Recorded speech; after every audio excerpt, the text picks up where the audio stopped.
Happy Sunday, Boalia Desmond here. Thank you for tuning in to day 7 of our series on intentional living. Today we're becoming intentional on our spiritual life. So part of my message was inspired by a masterclass that I listened to by my mentor Paul Martinelli and also Joshua Finley. So when you think about it, sometimes we can get so good about developing ourselves with our mindset. We work on our personal growth and development. We work on our physical self, and sometimes our spiritual development can get neglected. And when one of these areas is not being developed, we can become out of whack, can we? We can become wobbly. So when you think about like COVID, and what it has done for some people, anxiety is up for most because they don't know what to think about their future. We have people who are dealing with depression at an all-time high. Some marriages have become strained. There's all kinds of things going on. And so, where do people go for encouragement? Because external circumstances can really disrupt our internal peace. So like I mentioned yesterday, God has created us with a hierarchy. We are a spirit man first and foremost. We have a soul, which is our mind, our will, and emotions, and we live in a physical body. And sometimes when we neglect our spiritual development, it can prevent us from living an empowered life. But when we do work on our growth, when we work on our spiritual development, it centers us, because we can become deceived into thinking that we're okay, and we're really not. Our spirit man is the core of who we are. So where do people start?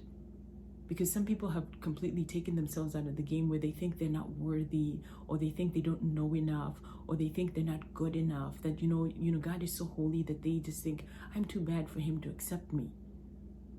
And you know what, to be quite honest, all you need to do is to know that you need him. That's all you need to do. That's where you start. You need to know that you have a need for him, and then you give him all that you are. You just come as you are with everything that you've got. You just come. And he takes that and he provides guidance. He gives us wisdom. He gives us a built-in companion, the Holy Spirit, who we get to have forever.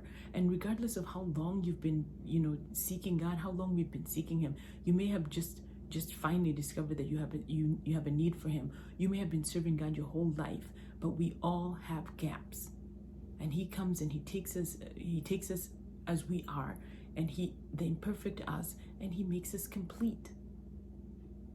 God knows everything about us. He doesn't pick certain people. He knows the language of our heart. He created us, and he wants that relationship with him. So if you don't know how to pray, that's okay. God is a great listener. You just come as you are, right where you are, broken and all, and you just pour your heart out to him. You allow him to answer questions that you might have, questions that you may have always wondered. He meets us right where we are. You don't have to change to come to know him. He leads us to that life of abundance that he promises in John 10:10. He wants you to come. He's there waiting for us to have that relationship with him. And we get to know his voice by spending time with him and having a relationship with him. Just like you have a relationship with people around you, people in your family, people that you get to know. We can have that same relationship with him. We pursue a spiritual growth, a spiritual relationship, and a spiritual life so that we can become intimate with him, so we can have a relationship with him.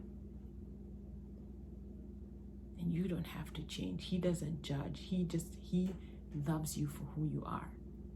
So if you've ever wondered, if you've ever discounted yourself, if you've ever thought you had to get to a certain level, if you ever thought, I need to do something before he'll accept me, now you know the truth. You just have to have the understanding that you need him.